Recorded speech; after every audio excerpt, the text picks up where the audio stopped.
Hi, you guys. It's Miss Chiz and Mr. Stapleton. We are, oh, and Leo. Leo, say hi. Say hi. Okay. We're out here practicing social distance. All right, social distancing out on Cheyenne Mountain. Here's our scenery right now. All right. So yesterday, you guys watched my video, and hopefully you thought it was pretty funny, and if not, that's fine. But yesterday we sort of learned about the beginning of the Renaissance and what patrons were, and why the Renaissance was important to our society in general. Today, even, we can see remnants of the Renaissance. The fact that we have art and entertainment sort of stems from not only ancient Greece, but the revival of it in the Renaissance. So we can hike, and I can do this. He wants to keep hiking. I got a question, Miss Chiz. Oh, what's your question? What geographic locations did the Renaissance kind of form in? So we're actually going to be talking about that today. We're going to be talking about Florence, Italy. And Italy is, although on lockdown right now, it wasn't on lockdown during the Renaissance, which is where it sort of stemmed from. And I sort of mentioned this yesterday, and we're going to kind of look at that again today. I just want to show you what my dog is doing right now. I don't think that that's very productive. It's in the ground, Leo. All right. Let's not get away from the main point. The main point. Renaissance. All right, stay focused. He's cute. He is cute. All right, let's keep walking. So patrons at the time would spend upwards to 6% of their yearly annual income, which, I mean, at that time period, during that time period, 1300s, late 1600s, it's a lot of money. And the reason that patrons would actually spend this money is because being a patron for these artists such as, Michelangelo and Donatello, Raphael, Leonardo, he's vlogging me vlogging. So the reason that they would spend this much money is because, one, it gave you status, okay? It gave you status to show that, you created this beautiful artwork, or you at least paid for it. Two, gave you recognition. And three, most importantly, it legitimized the wealth of the people in these Italian city-states. Like I said, these Italian city-states were extremely wealthy during this time. They, had made a lot of money through successful means of trade and commerce, and they needed to legitimize that money. So by using the money to pay for artwork, it legitimized how much money they were making in the eyes of the church. Okay? Now, I do want to kind of go back to some of this artwork and why it's important and interesting, because you see kind of a lot of contradictions in Renaissance artwork. You see paganism with Christianity, and you see the fact that the banks were funding artwork done in churches, and churches were taking money from the banks when, if you think about it, the people who were in the church, the priests, had at the time sworn a life of poverty. And so that's sort of a contradiction, that the church was taking money from these large banks. Now, one of the largest banks was run by, of course, the Medici family, or Medici. I like Medici better. So the Medici family sort of started off with Cosimo de' Medici. Cosimo and his later great-grandson, Lorenzo de' Medici, they ran Florence, Italy. Florence, Italy was the hub of Italian social life, but also Italian turmoil.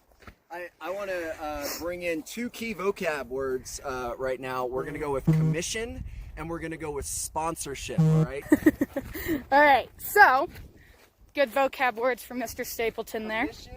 Commission and sponsorship. Write them down. He's telling you to write them down, so write them down.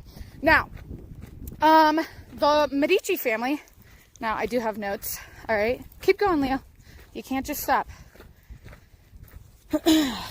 Give me a moment. I hope you guys are enjoying your first day of 2 weeks off. So the Medici family was extremely powerful. They were a banking family. They were patrons, like we've talked about. And these two Medici, specifically Cosimo and Lorenzo, sort of ran Florence, Italy. Florence was a crazy place. There was a lot of political corruption. Now, they claimed to be a republic during the time, all right? And most Italian city-states at the time, Milan, Venice, they claimed to be republics. They prided themselves for being democratic republics. Florence, in reality, wasn't really much of a republic, considering the fact that in order to be elected to the signoria, you had to be rich, a male, debt-free, and well-connected. And then what they did is they basically tossed a bunch of pieces of paper with people's names on it into a hat or a leather bag, right? And then they would pull names from this leather bag. And if your name got pulled, you were going to serve for 2 months. Now, you would think that, oh, that's even though it's not super fair because you had to be rich and, you know, a man and debt-free and all this other stuff, it was still corrupt, okay? So, they would serve for 2 months and then, oh, lo and behold, here you go. They're serving again for 2 months, so on and so forth. Now, the Medici family kind of ruled, quote unquote, on and off throughout the Renaissance, Florence, Italy, until the barbarians, right? We've talked about how barbarians are really just people who aren't them or have sort of different ideas or ways of life, till barbarians came in and took over Florence. Now, this is important because the Renaissance and the people during the Renaissance are the reason that we have sort of these famous pieces of artwork that we have today. And you can see that artwork, resembling artwork from the Renaissance, when you look at, the statue of Abraham Lincoln, Washington, D.C. That is very similar to Renaissance art. I'll show you my view in the background here. It's pretty cool. Now, I'm going to kind of hold off on any other information. I'll probably upload another video tomorrow. We got to finish our hike. I think we got a couple more miles. We're already, 4 or 5 miles in. I don't know. But we're going to, tomorrow, Tuesday, March 17th. Is tomorrow the 17th? Okay. Yes, the 17th. See, in the last video, I didn't know what day it was. The 17th, I'm going to be uploading a video for you guys to watch about the Renaissance. And I will also be uploading a Google Doc that has questions that I would like you to answer while you're watching the video. Now, that's going to be your assignment for the next couple days. Come on, buddy. You hear that, kiddos? Do your homework. Do your homework, okay? Yeah, what else do you got to do, guys? What else do you got to do? This is your education we're talking about. Yeah, this is your education. But yeah, so look for that. I'll upload another PowerPoint Google Slides for you guys. Hopefully you guys got that histogram post done. If not, get that done.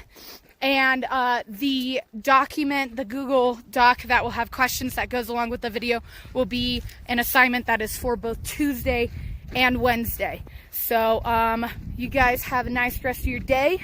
Have a nice break. And I will maybe upload another video on Wednesday. Bye, guys.